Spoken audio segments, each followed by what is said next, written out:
आप सभी को मेरा नमस्कार आदाब। डोडा के मेरे भाई और बहनों को मैं आज हमारा जो मौजूदा हालात है कोरोना उसके बारे में आपको सबको ब्रीफ करना चाहूँगा। पहले तो आप सभी को पता है जिस तरीके से अनलॉक की सारी प्रक्रिया शुरू हो गई है, उसके तहत अब कहीं पे भी हमारे डिस्ट्रिक्ट में लॉकडाउन्स नहीं होने वाले हैं। और इकोनॉमिक एक्टिविटीज़ जो भी है वो काफ़ी मात्रा में रिज्यूम कर दी गई है। नरेगा के काम जो है वो गाँव में अलग अलग जगहों पे शुरू है। जाहिर सी बात है कि इसकी वजह से जब इंट्रैक्शंस बढ़ेंगे तब कोविड के रिलेशन में जो भी इन्फेक्शंस है उसमें हमें जो है वो पॉजिटिव केसेस ज़्यादा देखने को मिलेंगी। इसी चीज़ के लिए मैं आप सबसे आज इसी सिलसिले में बात करना चाहता हूँ। मेरी आप सबसे अपील रहेगी कि हमने कई सारी जगहों पे ये देखा हुआ है, जैसे भद्रवाह में कई सारी जगहों पे ये सामने आया कि 3-4 चीज़ों का हमें ख्याल रखना बड़ा ज़रूरी है।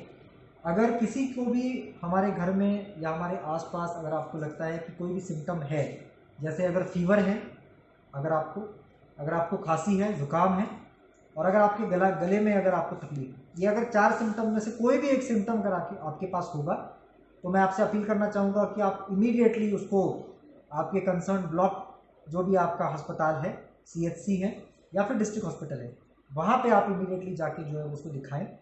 पिछले कुछ केसेस में ये भी सामने आया है कि लोग जो है बहुत लेट फेजेस में जब सीरियस हो जाते हैं तब जो है इसके बारे में बता देते हैं और वो फिर कोविड पॉजिटिव निकलते हैं। इसीलिए मेरी आपसे सिंसियर अपील है कि अगर कोई भी सिम्टम अगर आपको लगता है कि फीवर आपको है या फिर आपके गले में अगर खराश है या फिर अगर आपको जो है वो खांसी है, जुकाम है, तो आप इमीडिएटली जो हॉस्पिटल को इत्तला करें, आपकी टेस्ट उठाई जाएगी। मैं आपको ये भी बताता चलूँ कि अभी प्रेजेंट प्रोटोकॉल के हिसाब से जो भी असिम्टोमेटिक पेशेंट्स हैं उनको घर भेजा जाता है, इसलिए आपको कोविड टेस्ट उठाने से डरना नहीं चाहिए, परहेज़ नहीं करना चाहिए। कोविड टेस्ट उठाना अगर आप टाइमली अगर उठाएंगे तो पॉसिबिलिटी पेशेंट्स की बचने की बहुत ज़्यादा होती है। अगर आप लेट फेजेज़ में अगर इन्फेक्शन बढ़ जाए उसके बाद अगर आप टेस्ट उठाएंगे तो पेशेंट्स हो सकता है कि बहुत सिंसियर हो, बहुत सीरियस हो जाएं, फर्टिलिटी रेट जो है वो बहुत बढ़ सकती है। इसीलिए अर्ली फेजेस में इसको रिपोर्ट करना अपने हॉस्पिटल्स में बहुत ज़रूरी है। मैं आप सभी को एक बार और बताना चाहूँगा कि आप दवाई जो है वो लोकली घर पे लेने की बजाय इमीडिएटली आपके जो रेस्पिरेटरी प्रॉब्लम्स की जो सिम्टम्स होंगे वो अपने कंसर्न हॉस्पिटल में दिखाएं। और जो हमारे पहले के SOP के नॉर्म्स हैं, आप सभी जानते हैं कि हम आपके पूरी जनता की सहयोग की वजह से हमारे आज तक हमारा जो है वो फैलाव हमारे पास इन्फेक्शन का कम रहा है। मैं आप सबसे अपील करना चाहता हूँ कि आने वाले दिनों में भी आपका जो है इसी तरीके से सहयोग बना रहे, ताकि हम इस बीमारी को, इस इन्फेक्शन को एक बेहतर तरीके से हैंडल कर पाए और कम से कम जो है वो फर्टिलिटीज इसमें हम लोग हो जाए इसमें। Thank you. आपको बताता चलूँ कि जो असिम्टोमेटिक पेशेंट्स को घर पे रखने का भी एक प्रोटोकॉल है। पहले जब भी कोई पेशेंट पाया जाएगा तो उसको पहले इमीडिएटली कंसर्न हॉस्पिटल में लेके जाएंगे, वहाँ पे उसकी चेकिंग होगी, देखा जाएगा कि वो उसको सिम्टम्स है कि नहीं है। अगर सिम्टम्स नहीं होंगे तभी उसको घर पे भेजा जाएगा। उसी के साथ साथ जब घर पे रखा जाता है तब 2 चीज़ें जो है वो इंश्योर की जाएंगी, क्या उनके पास घर में टॉयलेट है, फैसिलिटी सेपरेट उनके लिए, पेशेंट के लिए, और क्या एक सेपरेट रूम है उनके लिए। क्योंकि आप जानते हैं कि इन पेशेंट्स ये घर पे रहने वाले हैं, उनको अपने फैमिली मेम्बर्स के साथ मिक्स नहीं होना है, नहीं तो फैलाव जो है वो आपकी सारी फैमिली मेम्बर्स को हो सकता है, होगा ही।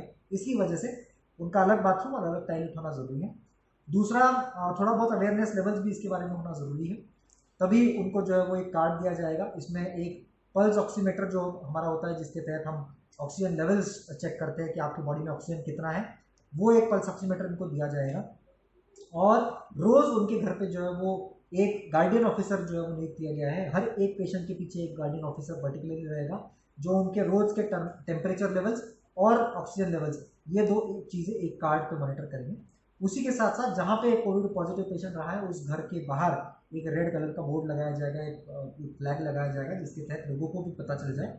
और अनाउंसमेंट भी करना, इसमें हमने हिदायत दी कि अनाउंसमेंट भी आप करेंगे ताकि लोगों को पता चल जाए कि यहाँ पे पॉजिटिव पेशेंट है। मैं आपको ये भी बताता चलूँ कि होम में रखना ये भी एक बाय चॉइस है।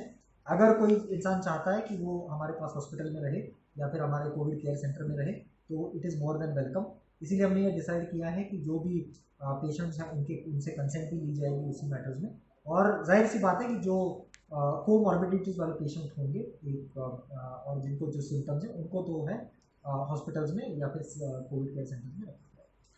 मैं आपको बताता चलूँ कि हमारे पास अगर आप देखेंगे अभी डिस्ट्रिक्ट में जो 150 केसेस हैं उसमें मोर देन 120 केसेस जो है वो असिम्टोमेटिक है। असिम्टोमेटिक पेशेंट्स जो है उनको मॉनिटरिंग करने की ज़रूरत होती है, मॉनिटरिंग करने की ज़रूरत होती है और उनकी इम्यूनिटी जो है वो सस्टेन रखने की ज़रूरत होती है। जाहिर सी बात है होम के सिनारियों में जो है वो थोड़ा सा न्यूट्रिशन के मामले में या फिर केयर के मामले में अगर कोई अवेयर हो तो ज़्यादा अपने आप का ख्याल रख सकता है बेहतर तरीके से। इसीलिए मुझे लगता है कि इसमें ये एक मोडस ऑपरेंडी जो है। लेकिन अभी मैं डिस्ट्रिक्ट में बताता चलूँ कि अभी हमारे 60% पेशेंट जो है वो सारे हमारे कोविड केयर सेंटर्स में ही हैं, सिर्फ इवैल्यूएट करके ही लोगों को जो है वो No, these community centers with respect to COVID you are saying? Yes, yes, COVID. What is the contribution of district administration with respect to the community center, especially in the rural areas, far-flung areas? 800 plus community centers are running at present. No, let me tell you with respect to the community centers or what you are referring to as community centers, they are actually COVID care centers. These COVID care centers were planned to be established at every block level, but as per the present SOP, which says that asymptomatic patients have to be treated, have to be sent at home.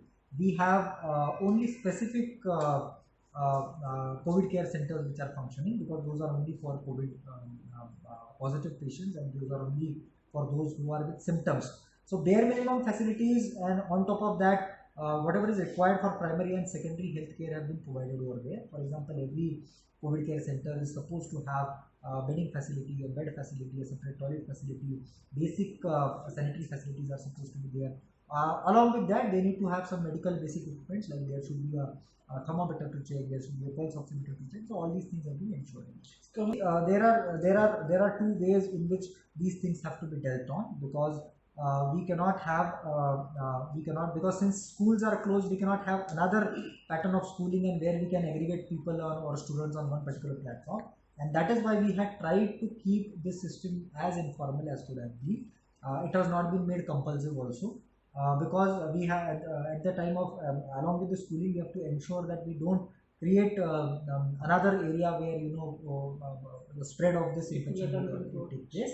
So that is why we are working on a separate platform for education. We are already working on a WhatsApp mechanism through which small packets of education are being sent. So we have already identified 150 some different groups on which this education material is going to be shared to these students. But presently the priority is totally not with respect to having more of aggregation, it is with respect to controlling this. तो sir ये बताएं, आपके lockdown के बारे में आपने कहा कि अनलॉक का प्रोसेस ऑलमोस्ट फाइनल हो गया है। तो दूसरी बात है, जब बसें चलेंगी, लोग आना जाना शुरू करेंगे, केसेस ज़्यादा होंगे, तो हमारी एडमिनिस्ट्रेशन कितना इसके लिए तैयार है? नहीं, अभी तो आप जानते हैं कि ऑलरेडी इसमें मुझे लगता है कि 90% से ज़्यादा एक्शन ऑलरेडी ले चुके हैं। मैं आपको बताता चलूँ कि नरेगा के रिलेशन में जो काम हमने उठाने थे उसमें ऑलमोस्ट जो है वो 3,500 से ज़्यादा काम जो है वो अलग अलग जगहों पर उठाए गए हैं। उसके बाद में जो हमारे बाकी लैंग्वेजिंग प्रोजेक्ट्स थे, अलग अलग डेवलपमेंट के प्रोजेक्ट्स थे, वो भी ऑन ट्रैक आ चुके हैं। With respect to transport facilities भी अभी कोई रिस्ट्रिक्शंस आप जानते हैं कि नहीं है। अलबत्ता सिर्फ जो गाड़ी में बैठने वालों की संख्या है उसको जाहिर सी बात है कि लिमिटेड रखा गया है, लेकिन जो मूवमेंट है ट्रांसपोर्ट का वो किसी भी एरिया में कट शॉर्ट नहीं किया गया है। जो व्हीकल जितने चलते थे उसी मात्रा में वो चल रहे हैं। हालांकि सिर्फ percentage of people to be sitting the vehicle has been reduced, क्योंकि हमें ये भी इंश्योर करना है कि अननेसेसरी भीड़ भाड़ या फिर ओवरलोडिंग जो है वो नहीं हो। उसी के साथ साथ मैं आपको बताता चलूँ कि PMGSY के प्रोजेक्ट जो है वो हमारे इस ब्लॉक में जो है वो बहुत भारी मात्रा में जो उन्होंने पिकअप कर लिया है। आज जो एवरी डे का डेटा मेरे पास में मेरे टेबल पे आता है उसके तहत 2 किलोमीटर से ज़्यादा जो है वो सड़क ब्लैक टॉपिंग, आप देख रहे हैं कि इस दिन का मैं एक फिगर दिखा रहा हूँ आपको, 3 तारीख का है, उसमें भी 1.85 किलोमीटर से डोडा डिवीजन में जो है ब्लैक टॉपिंग हुआ है। तो रैंडमली पर डे तकरीबन 2 से लेकर 4 किलोमीटर तक का ब्लैक टॉपिंग जो है वो डिस्ट्रिक्ट में हो रहा है। मुझे लगता है कि इकोनॉमिक एक्टिविटीज़ काफ़ी तेज है। तो इसके अलावा सर बता सकते हैं कुछ अभी तक का क्या कोविड रिलेटेड? मैं आपको अप्रॉक्सीमेट फिगर्स जो है वो आज देना चाहता हूँ। तकरीबन हमारे पास जो है वो 450 प्लस जो है वो पेशेंट्स टोटल बने थे, जिसमें 150 के आसपास पेशेंट जो है वो पॉजिटिव पाए गए हैं। बाकी जो है वो 300 प्लस पेशेंट्स जो है वो आप 400 के पास आंकड़ा पहुँच जाएंगे, वो आज की फिगर्स लेकर हमारे पास आएंगी, वो ऑलरेडी इसमें क्योर हो चुके हैं। तो हमारा रिकवरी रेट जो है बहुत हाई है, और फर्टिलिटी रेट भी जो है वो हमारा बाकी जो है वो कंपैरिजन में एवरेज जो है कंट्री लेवल से कम ही है।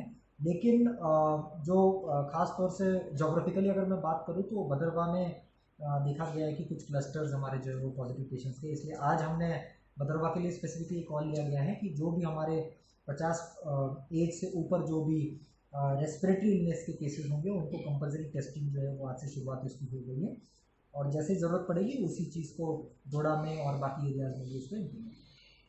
हम पहले लेवल पे तो कोशिश यही करते हैं कि जो कोमॉर्बिडिटी वाले पेशेंट हैं उनको निगरानी में रखा जाए, क्योंकि हमारे पास अभी भी फ़िलहाल कोई हमारी हेल्थ सिस्टम ऐसी ओवरलोडेड नहीं है।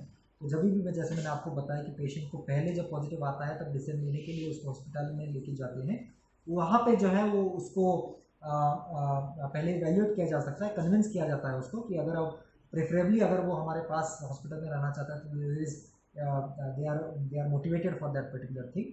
तो और जो हमारे बाकी जैसे आप कह रहे हैं कि स्पेसिफिक ग्रुप्स है, जैसे प्रेग्नेंट लेडीज़ हैं, उनको जो है रूटीन में विजिट्स आशास की और हमारी बाकी टीम्स की जो है सर्विलेंस की वो हो ही रही है, लेकिन हमारा प्रयत्न ये रहता है कि वो निगरानी में रहे, ताकि अगर मान लीजिए कि कोई कॉम्प्लेक्सिटीज डेवलप हो जाए तो इमीडिएटली उनको ट्रीटमेंट पाएगा।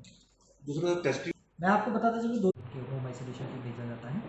अगर मान लीजिए कि किसी ऑफिस में कुछ नेगेटिव आते हैं तो they keep on functioning that particular office, उसमें बीच में 1-2 दिन का हम लोग गैप दे देते ताकि जो स्प्रेइंग और सैनिटाइजेशन होना है, लेकिन किसी भी ऑफिस को कंप्लीट तरीके से लॉकडाउन या फिर बंद करने की कोई भी हिदायत नहीं है। Office have to function. जो पॉजिटिव पेशेंट्स आएंगे वो अपने पॉजिटिव जो SOP है उसके तहत एक्ट करेंगे, जो नेगेटिव आएंगे वो अपना अपना काम करते रहेंगे आफ्टर सैनिटेशन और स्प्रेइंग आफ्टर लिमिटेड टाइम। अगर ऐसा कोई कर रहा होगा तो बिल्कुल इलीगल तरीके से कर रहे हैं, मैं आपके माध्यम से सब लोगों को बताना चाहूँगा। और वैसे ही सब निर्देश जो है वो ट्रैफिक डिपार्टमेंट को और ट्रांसपोर्ट डिपार्टमेंट को दोनों को दे दिए गए हैं कि जो भी SOPs है हमारी विद रिस्पेक्ट टू 50% जो सीटें भरनी है उन्होंने वो स्टैंड है। अगर उससे ज़्यादा अगर वो भरते हैं तो वो एज पेनल्टी जो भी एक्ट के तहत या फिर रूल्स के तहत है वो उनको लागू हो जाती है। इसीलिए अगर ऐसी कोई इन्फॉर्मेशन है वो भी कंसर्न आप ट्रैफिक हेडक्वार्टर्स के पास दे दें या फिर मेरे पास यहाँ पे ला के दे दें। उसी के साथ साथ मास्क यूजेस किसी भी ट्रांसपोर्ट में कंपलसरी है, इसका उन्होंने पालन करना है। ऐसे कोई भी केसेस अगर सामने आ जाएंगे तो उनके खिलाफ बहुत ही ज़्यादा सख्त तरीके से डील किया जाएगा। मैं आपको बताता चलूँ कि पिछले कुछ दिनों में तकरीबन 1.5 महीने में 23 से ज़्यादा लाइसेंसेस जो है वो ट्रांसपोर्टर्स के कैंसिल कर दिए गए हैं। आने वाले दिनों में वो एक्टिविटी और ज़्यादा बढ़ेगी। सर आज ही हमने अभी ये मेरे नज़र में नहीं था, थैंक यू आपने ये मुद्दा उठाया। इसको इमीडिएटली जो है वो म्यूनसिपल कमेटी के साथ लेके मैटर भी रिजॉल्व। सर ये मास्क और सोशल डिस्टेंसिंग का ये जो डायरेक्शन है ये रहेगी, ये तो कंपलसरी रहनी चाहिए। मैं आपके माध्यम से सबको अपील करना चाहूँगा कि अभी अगर हमें कोई बचा सकता है तो ये मास्क ही बचा सकता है। तो इसीलिए जो है वो आप बिल्कुल मास्क का यूसेज कंपलसरी करें, बिल्कुल एक दूसरे को जो है वो आप टच से अवॉइड करें, सोशल डिस्टेंसिंग 2 गज की दूरी जो है वो आप हमेशा मेंटेन करें, और जितनी ज़रूरत होगी उतना ही बाहर निकले।